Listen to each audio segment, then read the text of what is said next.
అమెరికాకి ఇరాన్ అధ్యక్షుడు లేదా ఇరాన్ సుప్రీమో అయతుల్లా కొమైని ఒక పెద్ద షాక్ ఇచ్చారు. ఏమని అంటే అమెరికా ఇరాన్ని మళ్ళీ చెప్తోంది అణు నిరాయుధీకరణ, నువ్వు ఏ అణుబాంబులు పెట్టడానికి వీల్లేదు, నువ్వు పెడితే నేను ఒప్పుకోను అని చెప్పేసి ట్రంప్ కొమైనీతో మాట్లాడాడు.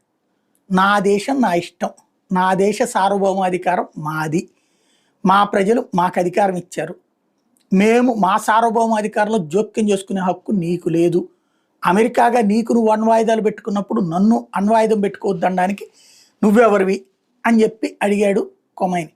అడిగితే అట్టట్లాగా నీ దగ్గర కంట్రోల్ ఉండదు, తీవ్రవాదుల చేతికి వెళ్తాయి అంటే వాళ్ళని తీవ్రవాదులని ఎట్లా అంటావు, వాళ్ళందరూ పోరాట యోధులు అంటూ చెప్పుకొస్తున్నాడు కొమైని.